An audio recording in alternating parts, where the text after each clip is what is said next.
Julian Marquez versus Maki Pitolo.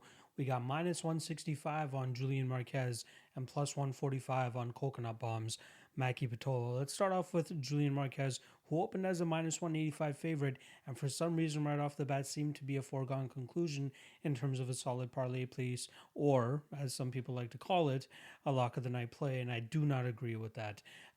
So let's start off with Julian Marquez. Like I said, he's coming off roughly a 3-year layoff now, where he's just been dealing with injuries and just not able to get back into the cage and remain active. The last time we saw him was the night that Israel Adesanya went out there and fought Brad Tavares. If most people remember that, that was about 2 fights before he actually ended up fighting for the interim strap against Kelvin Gastelum. So yeah, Julian Marquez has been out for a while. His last time he fought, he lost a split decision to Alessio Di Chirico in a very close fight, back and forth fight, but we did see more of the movement from Di Chirico rather than just a forward pressure and pretty much just trudging forward style of a Julian Marquez. 2 fights before that, he went out there and knocked out Phil Hawes very emphatically, and that was on the Contender Series, and that's what got him signed to the UFC. We saw him endure the wrestling pace of Phil Hawes in that first round, and then in that second round, he laid a beautiful head kick, highlight reel knockout of Phil Hawes there that eventually gave him that UFC contract. Then in the Darren Stewart fight, we saw him rock him, hurt him, and then finish him via submission. But didn't really show us much given the fact that he was a minus 340 favorite in that fight.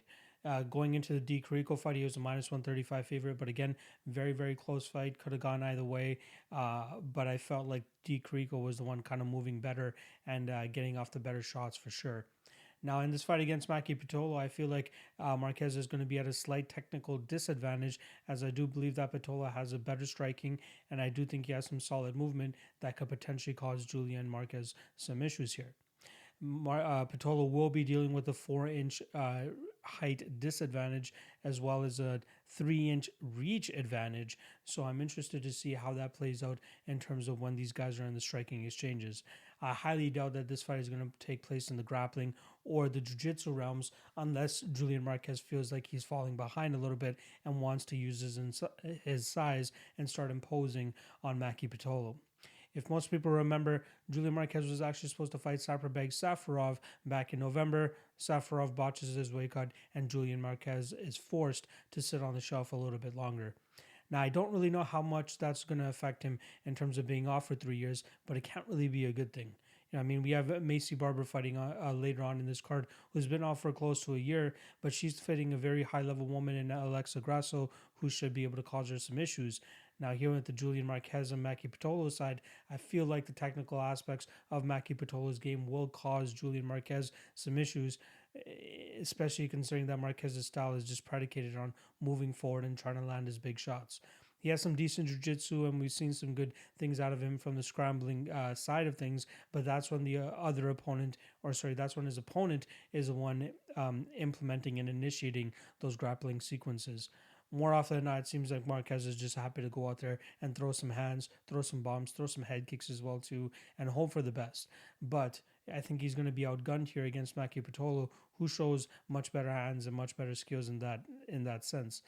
Yeah, he got outstruck by Impa Kasanganay in his last fight, but Impa shows he's a solid technical striker of his own when he's not getting kicked upside the head by Joaquin Buckley. Impa Kasanganay does a really good job of maintaining his distance, landing his shots, and getting back out of range of what Maki Pitolo was throwing his way. The fight before that, we saw Darren Stewart plant this beautiful guillotine on Maki, and not a lot of people were expecting that, especially Maki, who just, before he realized it was already too late for him to start defending it, and we saw Darren Stewart just squeeze the life out of that guillotine choke, so solid win for Darren Stewart there. We did see Maki Pitolo show off some good perseverance against Chris Bird, or Charles Bird, in their 3 fights ago. That first round, Charles Bird was really struggling in terms of getting Pitolo down. And then in that second round, we saw the cardio start to catch up to Charles Bird. And we saw Maki Pitolo really start to dispatch of him and put him away in that second round. He came as a plus 145 dog in that fight too.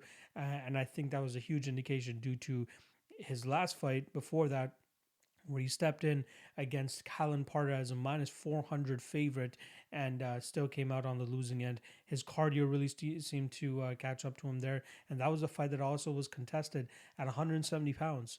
Since then, we haven't seen Maki Pitolo go back down there, as we've heard that it's probably one of the worst weight cuts he's ever done, and he just does not want to go down to 170 pounds again. Unfortunately for him, he's sometimes, or more often than not, will be at a height disadvantage at 185 pounds, as these guys are definitely much bigger. Julian Marquez obviously being one of those guys who's going to have a 4-inch height advantage on him, like I said at the top of this breakdown.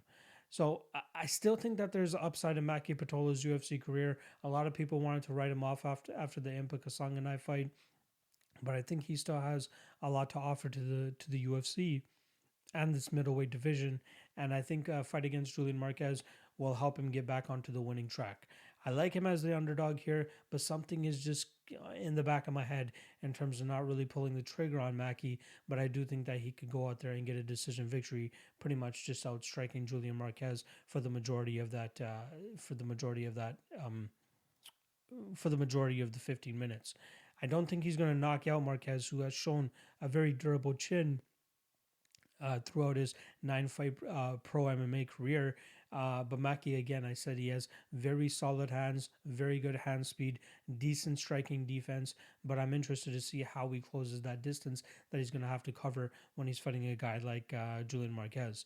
I do like the leg kicks that we see out of Pitolo as well, too. So maybe that's going to be a big focus for him in this fight. But I still do think that we'll see Maki go out there and win this fight via decision.